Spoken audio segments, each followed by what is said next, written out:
What's up, everyone, and welcome to this review of this McFarlane DC Multiverse Platinum Chase figure of Solomon Baz as Power Ring. The front of the packaging features the Platinum Edition sticker, and the figure as well as the accessories are all visible through the front window. The side of the packaging says Green Lanterns, where Solomon Baz made his first appearance in Green Lanterns number 46. On the opposite side of the package, there's a partial window. There's another partial window on the top of the package. And there's product information on the bottom. The back of the package features artwork of Simon Baz as Green Lantern. Solomon Baz is the Earth 3 counterpart to Simon Baz, and it's disappointing that McFarlane made no effort to change the packaging to reflect the figure within. And now let's bust open this package and see what's inside.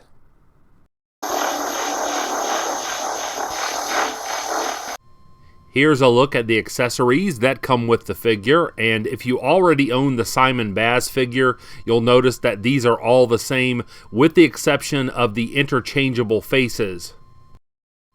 Here's a closer look at the drill bit construct as well as the gauntlet. These are translucent green plastic. Here's a look at the oversized mallet construct as well as the personal power battery. Here is the trading card, and this is the same image that we saw on the back of the package.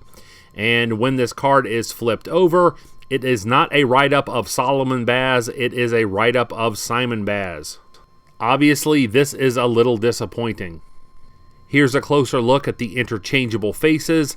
Obviously, these have been repainted to look like Power Ring masks. And of course, we get the round black DC logo peg base. And here we have Solomon Baz, free of the package and ready to rumble. This character is a deep cut in Green Lantern lore. To my knowledge, he has only made one appearance so far in Green Lanterns number 46. And despite the shortcuts, I am very happy that McFarlane decided to give us this figure. So let's have a closer look at the loose details now. Here's a look at the lower body, and we get these sculpted white boots. And we get the midfoot hinge. Here's a look at the legs.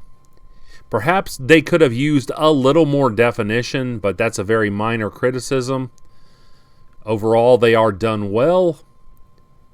The costume is primarily a very dark green, and perhaps it could be just a shade lighter. But that's also a very minor criticism. Once again, we get this flexible hip piece, and that certainly helps the lower body articulation. Here's a look at the torso, and the chest symbol is comic accurate.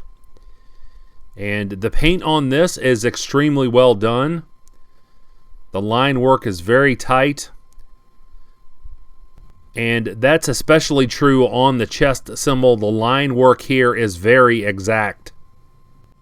Here's a closer look at the arms, and in the comics, Solomon has a deformed, scarred arm, and McFarlane represented that with some paint here. I really wish that they would have sculpted it. And here's a look at the opposite arm, and just like with the Simon Baz figure, this figure is designed with a hand that's obviously meant to hold a gun. Once again, this figure has these beautiful butterfly joints, and I'll talk more about these when I get to articulation. Here's a closer look at the mask, and I really appreciate the tight paint application on this. The overall shape is accurate to the comics. There's a look at the back.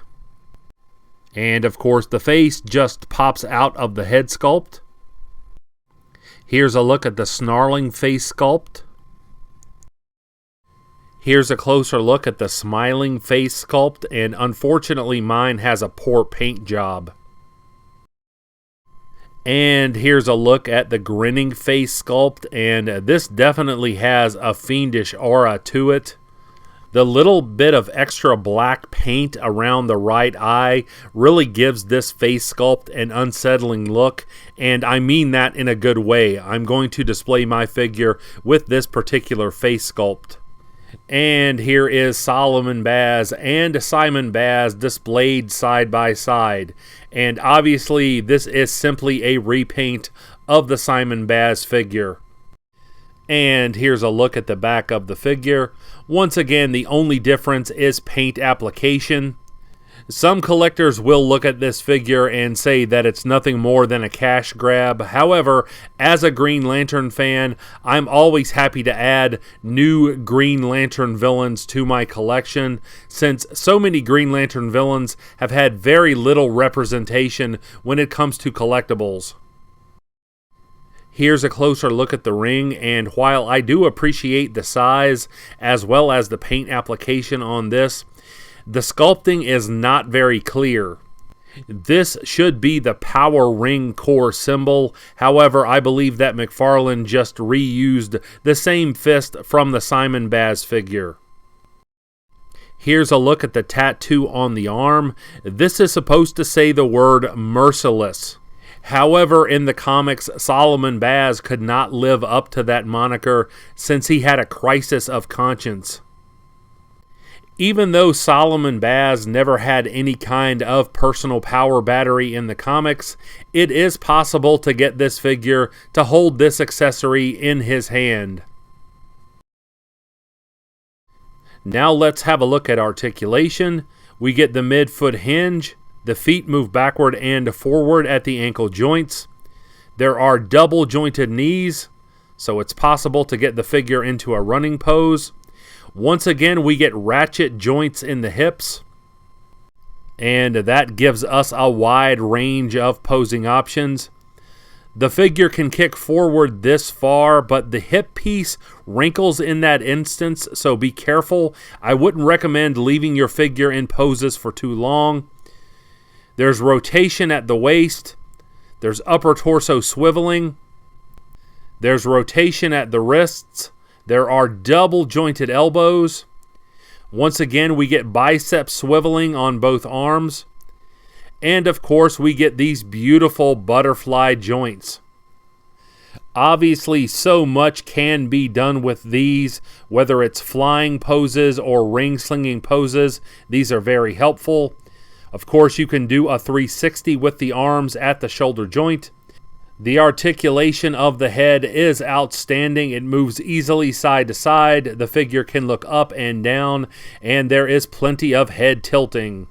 McFarlane did a superb job in this area.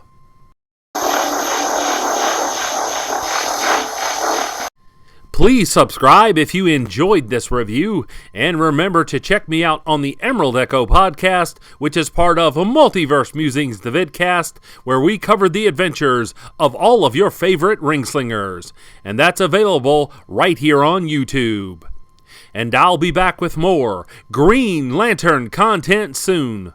But until we meet again, this has been the Emerald Enthusiast, and thanks for watching.